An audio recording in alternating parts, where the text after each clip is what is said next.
नमस्कार दोस्तों, मैं सत्यम जोशी आप सभी का स्वागत करता हूं आपके अपने यूट्यूब चैनल पीसीएम एक्सप्रेस में। दोस्तों, आज के इस वीडियो में मैं आपको बताऊंगा कि संरक्षी बल क्या होता है और असंरक्षी बल क्या होता है। दोस्तों, जैसा कि हम जानते हैं, बल जो होता है, बल वह बाह्य कारक है जिसके द्वारा हम किसी वस्तु को उसकी विरामावस्था से उसकी गति अवस्था में परिवर्तित करते हैं या परिवर्तित करने का प्रयास करते हैं, ठीक, या उसे उसकी गति अवस्था से उसे उसकी विरामावस्था में करते हैं ना, मतलब उसकी वेग को रोकने का प्रयास करते हैं, यही बल होता है, ठीक। तो दोस्तों, जो बल होता है बहुत प्रकार के बल होते हैं, जैसे आप जानते हैं घर्षण बल ना। इसी प्रकार के दोस्तों प्रकृति में दोस्तों मूल रूप से 4 प्रकार के बल होते हैं, ठीक। यदि आप नहीं जानते दोस्तों, उसकी वीडियो मैंने दोस्तों बनाई है, उसका लिंक मैं डिस्क्रिप्शन में दे दूंगा। तो दोस्तों, आज के इस टॉपिक में दोस्तों हम बात करेंगे संरक्षी बल और असंरक्षी बल। दोस्तों, जितना हमने बल पढ़ा है सभी बलों को दोस्तों हम 2 रूप में विभाजित करेंगे, ठीक है दोस्तों। उन्हीं 2 रूपों को दोस्तों हम संरक्षी बल कहते हैं और असंरक्षी बल कहते हैं। मतलब जितना बल है सभी को या तो हम संरक्षी बल कह सकते हैं या तो असंरक्षी बल कहते हैं। दोस्तों, कैसे कहते हैं, संरक्षी बल होता क्या है, ठीक, असंरक्षी बल क्या होता है, ये सभी दोस्तों आप इस वीडियो को पूरा देखने के बाद अच्छी तरह से समझ जाएंगे। तो दोस्तों, आपसे गुजारिश है कि इस वीडियो को पूरा अंत तक बिना वीडियो को स्किप किए देखिए, ठीक है दोस्तों। तो दोस्तों, आइए शुरू करते हैं अपने वीडियो को बिना टाइम गंवाए। दोस्तों, वीडियो शुरू करने से पहले हमारी आपसे अनुरोध है कि यदि आपने अभी तक हमारे चैनल को सब्सक्राइब नहीं किया है तो नीचे दिख रहे लाल बटन को दबाकर हमारे चैनल को सब्सक्राइब कर लीजिए और बगल में आने वाले बेल आइकन को जरूर ऑल पर सेलेक्ट कर दीजिए, जिससे हम जो भी वीडियो अपलोड करें अपने चैनल पर वो आपको उसकी नोटिफिकेशन आपको पहुंच जाए, ठीक है दोस्तों। और यदि यह वीडियो आपको अच्छा लगे तो ये अपने दोस्तों के साथ ज़रूर शेयर करिए। वीडियो अच्छा लगने पर वीडियो को लाइक भी करिए, ठीक है दोस्तों। तो दोस्तों, जैसा कि आप जानते हैं बहुत से बल होते हैं, जैसे गुरुत्वाकर्षण बल, ठीक, विद्युत चुम्बकीय बल, घर्षण बल, श्यान बल। श्यान बल दोस्तों शायद आपको ना पता हो। दोस्तों, श्यान बल आप कक्षा 11 में ही पढ़ेंगे, जब आप फिजिक्स का सेकंड पार्ट पढ़ेंगे, उसमें जो पहला चैप्टर है श्यानता, आप उसमें पढ़ेंगे श्यान बल क्या होता है। वैसे दोस्तों, हम आपको बता दें जो श्यान बल होता है दोस्तों, ये 2 परतों पर लगने वाला दोस्तों एक प्रकार का घर्षण बल है। लेकिन दोस्तों, जो परत होता है वो मतलब आप जानते हैं जो घर्षण बल होता है वो ठोस परतों के बीच लगता है, ठीक। जैसे मान लीजिए ये देखिए, ये हमारा एक परत हो गया, ये एक परत हो गया, इस पर जब ऐसे बल लगता है, ये जब कर रहे हैं तो घर्षण बल है। लेकिन दोस्तों, जब उसका जो ये ठोस परत है, मतलब जो दोनों जो पृष्ठ हैं उसकी जो परतें जो संपर्क तल हैं, दोनों के संपर्क तल ठोस हैं, इसलिए दोस्तों इसको हम क्या कहते हैं, घर्षण बल कहते हैं। लेकिन दोस्तों, यदि इसी के दोनों संपर्क पृष्ठ या संपर्क तल जो होते हैं यदि द्रव मतलब तरल होते हैं, ठीक, मतलब द्रव या गैस होते हैं, सॉरी गैस नहीं होते हैं, केवल द्रव में ही दोस्तों, जब द्रव होते हैं तब जब उसके दोनों संपर्क पृष्ठ होते हैं तब उसे हम क्या कहते हैं, उसको हम कहते हैं श्यान बल, ठीक।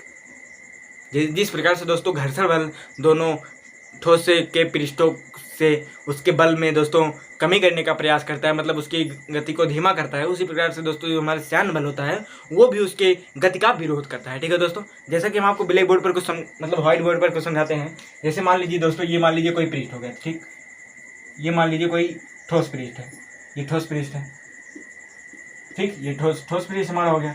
इसी ठोस पृष्ठ पर दोस्तों यदि कोई भी चीज़, जैसे आप मान लीजिए इस पर आप किसी भी चीज़ को ऐसे रख करके आप यहाँ पर रस्सी बांध करके ऐसे खींच रही है, ये आपको कोई सामान इस पर रखे हैं, यहाँ पर ऐसे रस्सी बांध करके इसको ऐसे कोई व्यक्ति ऐसे खींचता हुआ लेकर जा रहा है, ठीक है दोस्तों। तो दोस्तों, जो इसके संपर्क तल है, यहाँ पर हमारा कुछ कम सही बना दोस्तों, यही जो दोस्तों इसका संपर्क तल है, इस पर जो घर्षण हो रहा है, मतलब ये जो है आप जानते हैं जो न्यूटन का तृतीय नियम है दोस्तों, नहीं जानते होंगे तो सब आगे जानेंगे, ठीक, लेकिन इसको हम आपको बता दे रहे हैं।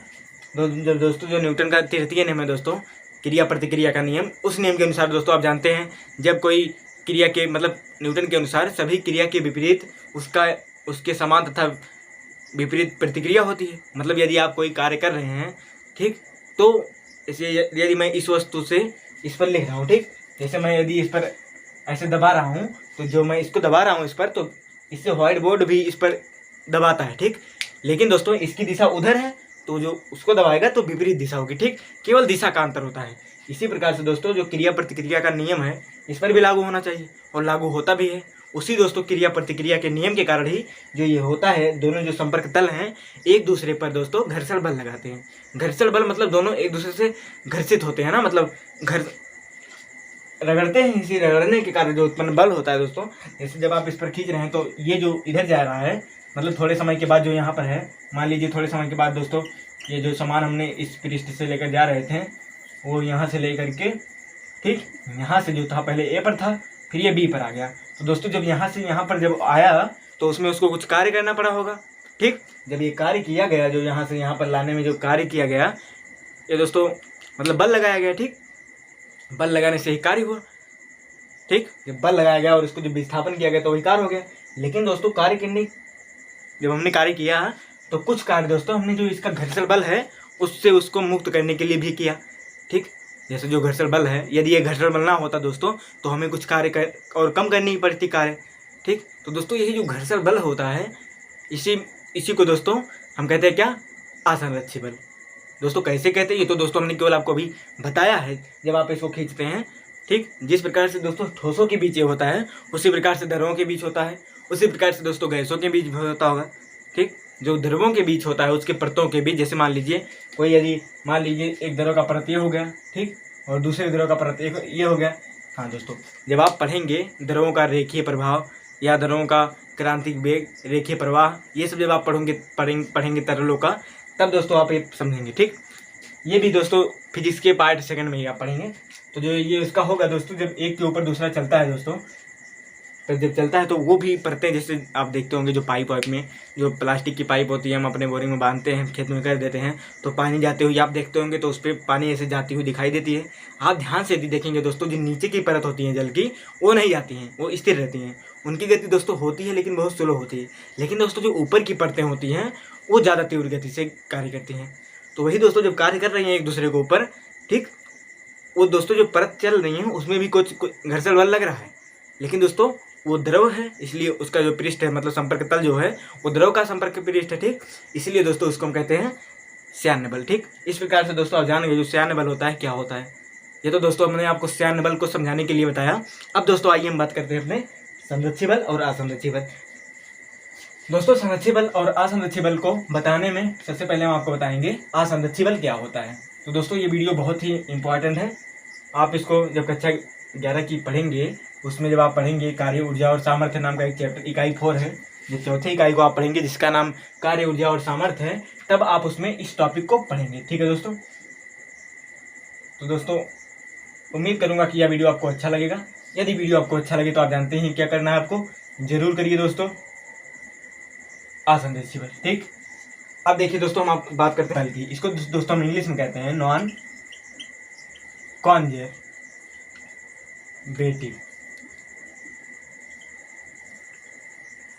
फोर्स। Non conservative force. दोस्तों आपको बल के बारे में हम और आपको बता दें। देखिए दोस्तों जो बल होता है एक तो घर्षण बल होता है। घर्षण बल का मतलब दोस्तों जो बल है वो उसके संपर्क मतलब जो बल कार्य किया जा रहा है उसके विरुद्ध होता है। कुछ बल जैसे घर्षण बल हो गया वो जो दोनों पृष्ठ, जैसे मान लीजिए इसमें देखो जो हमने अभी आपको बताया जो श्यान बल होता है या घर्षण बल होता है, इसमें दोस्तों जो बल होता है मतलब दोनों संपर्क पृष्ठों की गति का विरोध करती हैं, ठीक। लेकिन दोस्तों ये दो प्रकार की होती हैं, कभी कभी जो विरोध कर रही हैं और कभी कभी दोस्तों विरोध करती भी हैं और नहीं भी करती हैं। जैसे दोस्तों मैं आपको समझा दूं, जब आप देखते हैं कोई ऊपर से कोई चीज़ नीचे गिराते हैं आप, तो जो होता है यदि आप ऊपर से नीचे गिराते हैं तो उसमें गति का कोई विरोध होता नहीं है, क्योंकि जब ऊपर से नीचे गिरता है तो जो उसका गुरुत्वाकर्षण बल है वो अधिक होता है, ठीक। जब नीचे आता जिस प्रकार जैसे जैसे वो नीचे आता जाएगा उससे उसका वेग परिवर्तित होता जाएगा, ठीक, वेग में उसकी वृद्धि होगी, ठीक। उसी प्रकार से दोस्तों इसमें जब अर्थात इसका अर्थ यह है दोस्तों कि इस पर कोई क्या घर्षण बल या मतलब कोई प्रतिरोध बल नहीं लग रहा है, ठीक। इस प्रकार से दोस्तों आप दो प्रकार के बल को कह सकते हैं, मतलब जो एक तो अपने दो पृष्ठ जो होंगे अपने गति का विरोध करते हैं, लेकिन दोस्तों जो दूसरा होता है वो अपनी गति की विरोध कर भी सकता है और नहीं भी कर सकता है, ठीक। तो दोस्तों आइए अब हम बात करते हैं असंरक्षी बल की, ठीक। दोस्तों हमने आपको ये सब इसलिए बताया क्योंकि अब यदि आप ये सब समझ गए होंगे तो आपको संरक्षी बल और असंरक्षी बल समझने में बहुत ज़्यादा आसानी होगी, ठीक है दोस्तों। तो दोस्तों कहते हैं असंरक्षी बल की, जिसे हम कहते हैं नॉन कंजर्वेटिव फोर्स। असंरक्षी बल नॉन कंजर्वेटिव फोर्स। मान लीजिए आपको कोई पिंड मान लीजिए ए हो गया, ठीक। ये मान लीजिए कोई पिंड ए हो गया, ठीक। ध्यान से दोस्तों आप हमारी बात को समझिएगा।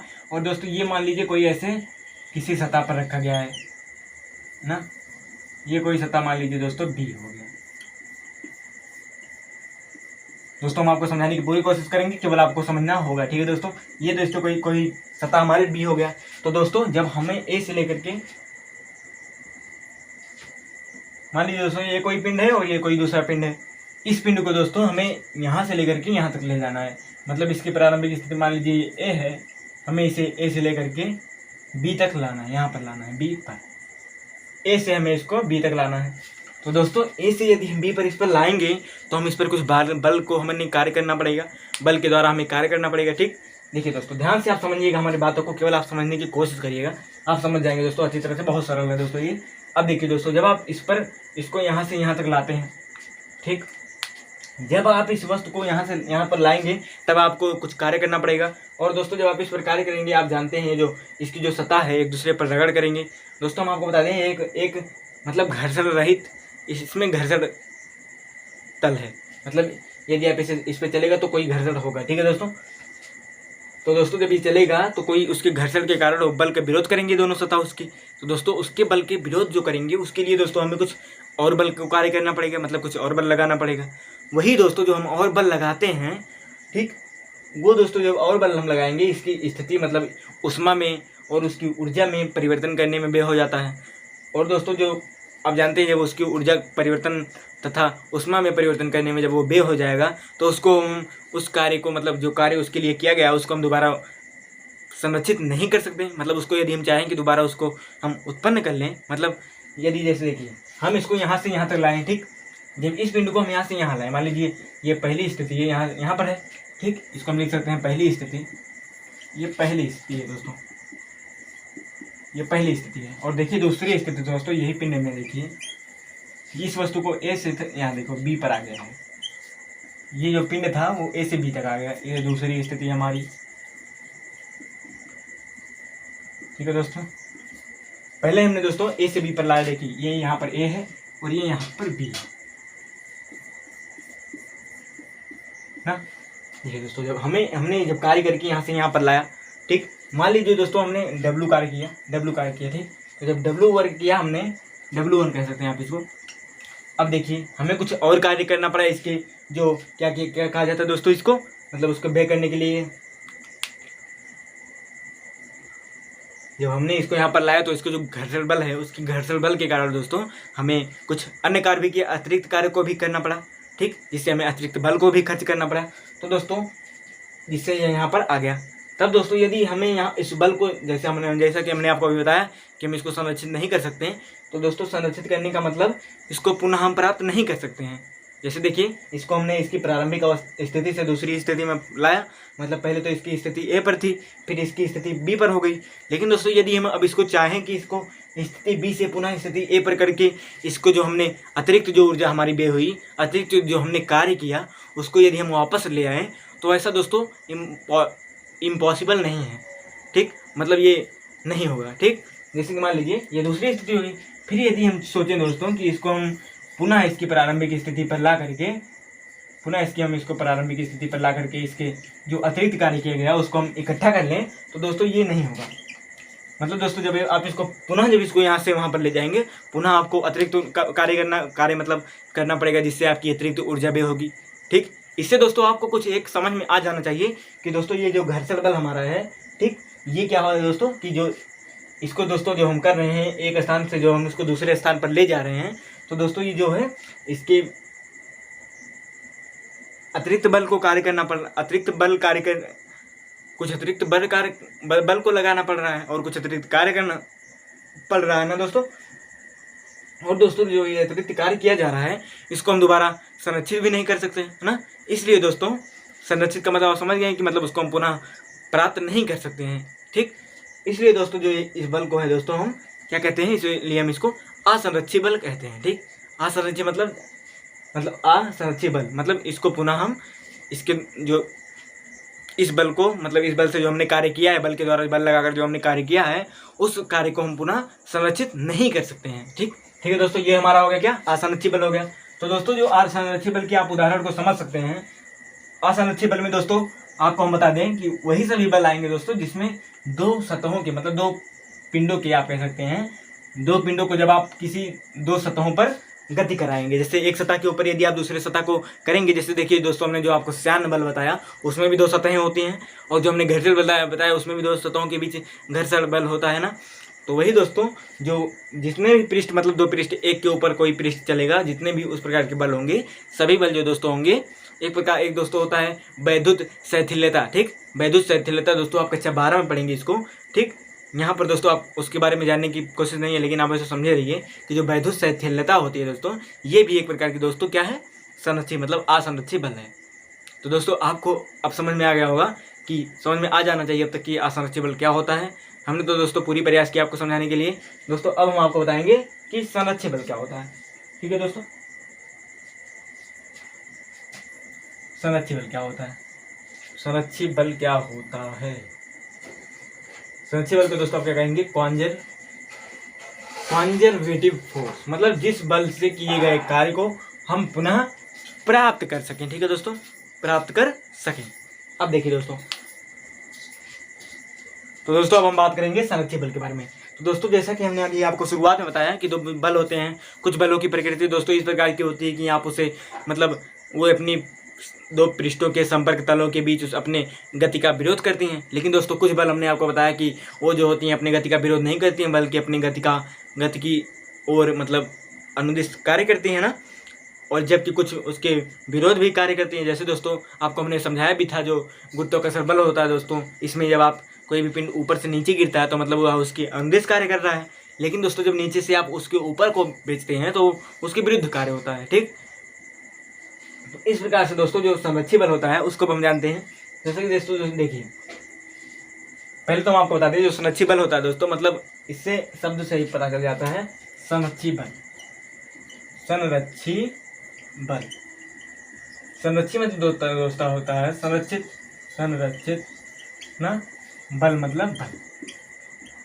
जो संरक्षित बल होता है मतलब इसमें जो हम जिस बल के विरुद्ध कार्य करेंगे, जैसा कि हमने आपको बताया कि जो असंरक्षित बल होता है उसमें यदि आप बल के विरुद्ध उसके कार्य करेंगे तो आप उसको पुनः मतलब प्राप्त नहीं कर सकते हैं, क्योंकि जो उसका बल होता है, जो हमने हमारा अतिरिक्त जो कार्य किया जाता है वो उसकी उष्मा तथा ऊर्जा में व्यय हो जाती है ना दोस्तों। ठीक, मतलब एक दूसरे परिवर्तित हो जाती है। लेकिन दोस्तों जो संरक्षित बल होता है इसमें आप उसको प्राप्त कर सकते हैं।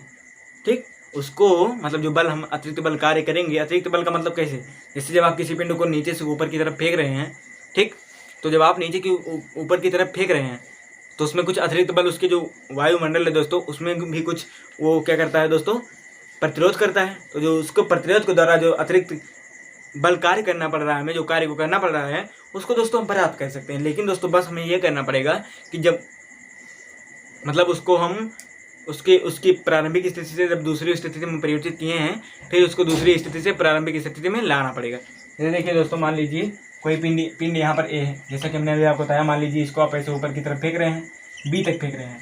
तो जब बी से उसकी प्रारंभिक स्थिति ए है, जब आप उसको ए से बी तक ऊपर ऊंचाई की तरफ फेंक रहे हैं।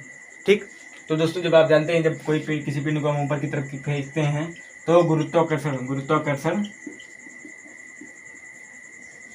बल के कारण दोस्तों वो नीचे की तरफ आ जाता है ना। तो दोस्तों वही जो गुरुत्वाकर्षण बल होता है, जब हम ऊपर की तरफ फेंकते हैं किसी पिंड को तो मतलब तो गुरुत्वाकर्षण बल के विपरीत कार्य करता है, क्योंकि दोस्तों जो गुरुत्वाकर्षण बल होता है सदैव आकर्षण बल होता है। इसलिए दोस्तों जब हम उसको ऊपर फेंकेंगे तो वो उसके विरुद्ध कार्य करेगा। ठीक, जिसके द्वारा दोस्तों हमें कुछ अतिरिक्त कार्य करना पड़ेगा उसको ऊपर फेंकने में। लेकिन दोस्तों यदि आप पुनः उसको उसकी मतलब बी, उसके बिंदु बी से यदि आप उसको पुनः उसकी प्रारंभिक स्थिति पर लाएंगे, मतलब ए पर लाएंगे, तो जो उसके द्वारा अतिरिक्त किया गया कार्य है उसको आप संरक्षित कर सकते हैं।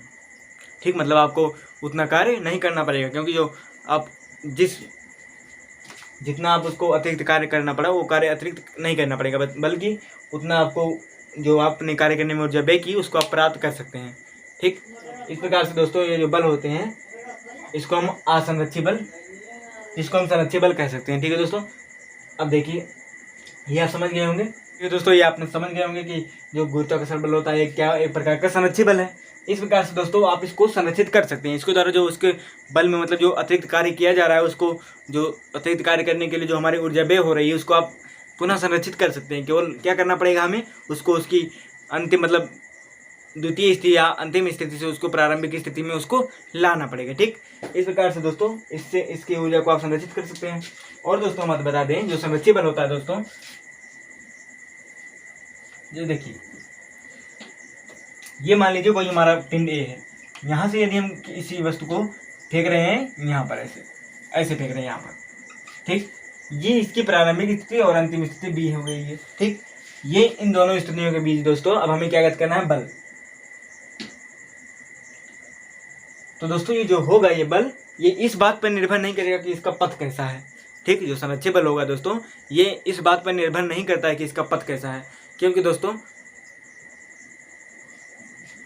संरक्षित बल जो दोस्तों होता है उस अपने प्रारंभिक और अंतिम स्थितियों के बीच की स्थितियों पर निर्भर करता है, ठीक। मतलब यदि उसकी स्थिति दूर होगी तो जो उसका संरक्षित बल होगा अलग होगा, इस पर बात पर निर्भर करता है। इस बात पर निर्भर नहीं करता है कि जो मतलब उसका पथ किस प्रकार से, पथ पर निर्भर नहीं करता है, ठीक है दोस्तों। चाहे जैसा पथ हो, चाहे आप इसको ऐसे सीधे फेंक दीजिए ऊपर, ठीक, चाहे सीधे फेंक दीजिए, चाहे किसी कोर पर फेंकिए, चाहे इसको इस प्रकार से फेंकिए, इस प्रकार से, मतलब आप यहाँ से इसको ऐसे ले जाइए, सीढ़ी की तरह ले जाइए ऊपर, चाहे आप इसको ऐसे परवलयाकार इस रूप में फेंक दीजिए, ठीक है दोस्तों। आप चाहे जिस तरह से फेंकिए इसको ऊपर, इसमें दोस्तों केवल ये अपनी प्रारंभिक स्थितियों और अंतिम स्थितियों के बीच निर्भर करता है, स्थितियों पर निर्भर करता है। ये अपने पथ के मतलब पथ के इसका पथ किस प्रकार से दोस्तों इस पर निर्भर नहीं करता है। तो दोस्तों ये आप ध्यान रखने वाली बात है, ये आप ध्यान से देखिए। जो इसका एक पूरा चक्र होता है, पूर्ण चक्र मतलब गति की अपनी प्रारंभिक स्थिति से जब अंतिम स्थिति तक जा करके अब पुनः अपनी अंतिम स्थिति से अपनी प्रारंभिक स्थिति में आती है, तो उसके द्वारा किया गया पूरा कार्य जो होता है दोस्तों वो शून्य होता है, ठीक। मतलब दोस्तों जैसे देखिए, हमने यहाँ से यदि एक बिंदु ए से बी पर फेंका किसी वस्तु को, तो दोस्तों जब ए से वो बी पर गया, फिर जो बी से वो नीचे आएगा, तो उसका जो एक पूरा चक्र हो गया, एक पूरा चक्र पूर्ण हुआ। तो जो ये कार्य होगा दोस्तों उसके द्वारा किया गया कार्य होगा, इसका मान शून्य होगा, ठीक। इसी प्रकार से दोस्तों जैसे हमने यहाँ से लेकर के यहाँ पर ऐसे फेंका, ठीक, फिर यदि ये इस रास्ते से यहाँ पर जाएगा, चाहे इसी रास्ते से जाए चाहे जिस रास्ते से जाए, ठीक। लेकिन यदि अपनी प्रारंभिक स्थिति से अंतिम स्थिति तक जाकर अंतिम स्थिति से यदि पुनः अपनी प्रारंभिक स्थिति तक आ जाता है, तो उसके उन दोनों का जो किया गया कार्य होता है वो शून्य होता है। इसी प्रकार से दोस्तों जैसे देखिए यहाँ से गया ए से लेकर के बी पर गया, पुनः यदि बी से लेकर चाहे जैसे ये आ जाए ऐसे यहाँ पर, तो उसके द्वारा किया गया कार्य शून्य होगा। इसी प्रकार से यहाँ पर भी ए से बी पर गया, पुनः यदि बी से चाहे जैसे ए पर यदि आ जाता है, तो दोनों के द्वारा किया गया कार्य शून्य होता है, ठीक। ये कुछ बातें दोस्तों संरक्षित बल की कुछ खास बातें हैं, ये आप लोगों को ध्यान देना चाहिए दोस्तों। अब हम जान लेते हैं कि इन दोनों बलों पर किस प्रकार के बल जो होते हैं इस बल की कैटेगरी में दोस्तों। जो संरक्षित बल होता है इसमें किस किस प्रकार के बल जो होते हैं आते हैं, ठीक। सभी बल दोस्तों जैसे देखिए, जो संरक्षित बल होता है मतलब जो असंरक्षित बल में जितने बल आएंगे उन सभी बलों को छोड़ करके बाकी जितने बल आएंगे दोस्तों इस बल की कैटेगरी में आते हैं, ठीक। जैसे कि आप समझ सकते हैं, जैसे देखिए जो गुरुत्वाकर्षण बल होता है, गुरुत्वाकर्षण बल ना, गुरुत्वाकर्षण बल, विद्युत चुंबकीय बल,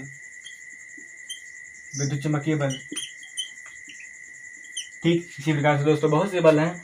आप एक दोस्तों होता है प्रत्यास्थ बल, मतलब वो सभी बल आएंगे दोस्तों जिसमें वो अपनी मतलब जो जैसे देखिए मान लीजिए ए है ये बी है, यदि इन दोनों के बीच जो बल कार्य करेगा, यदि ये इन दोनों भी इसी रेखा के अनुदिश यदि कार्य करेगा दोस्तों, जैसे मान लीजिए ये बिंदु ए है ये बिंदु बी है, तो यदि जो बल कार्य कर रहा है इसी रेखा के अनुदिश कार्य कर रहा है, तो जितने भी पिंड में जो बल यदि इस रेखा के अनुदिश कार्य करेगा, मतलब कोई भी बल है यदि उस पर जो लगने वाला बल है उसके उस मतलब उन वस्तुओं के बीच की दूरी के रेखा के अनुदिश कार्य कर रहा है, तो जितने उस प्रकार के बल होंगे दोस्तों उन्हें हम क्या कहेंगे, संरक्षित बल कहेंगे। और दोस्तों जानते हैं इसी बल को क्या कहते हैं, इसी बल को हम केंद्रीय बल कहते हैं, क्योंकि जो बल होता है उसके केंद्र के अनुदिश मतलब इसका केंद्र के अनुदिश कार्य करता है। इस प्रकार से दोस्तों आप कह सकते हैं जितने भी केंद्रीय बल हैं, ठीक, जितने भी केंद्रीय बल हैं वो सभी क्या होते हैं, संरक्षित बल होते हैं, ठीक। आइए कि संरक्षित बल क्या होता है और असंरक्षित बल क्या होता है। दोस्तों हमने आप पूरी प्रयास किया आपको समझाने के लिए दोस्तों, यदि कोई त्रुटि हो तो हमें क्षमा करिएगा दोस्तों। अभी हम आपको समझाने का पूरा प्रयास करते हैं दोस्तों, फिर भी यदि आपको कोई चीज़ें समझ में ना आई हो तो आप कमेंट जरूर करिए, हम आपके कमेंट का जवाब देने का प्रयास करेंगे दोस्तों कि संरक्षित बल असंरक्षित बल क्या होता है। उम्मीद करता हूँ दोस्तों यह वीडियो आपको अच्छा लगा हो। यदि यह वीडियो आपको अच्छा लगे तो वीडियो को लाइक करिए, अपने दोस्तों के साथ शेयर करिए, और प्लीज़ हमने चैनल को अभी अगर आपने सब्सक्राइब नहीं किया तो प्लीज़ लाल बटन को दबाकर सब्सक्राइब कर लीजिए। फिर से आप मिलते हैं एक नए वीडियो के साथ, तब तक के लिए बाय बाय दोस्तों, धन्यवाद।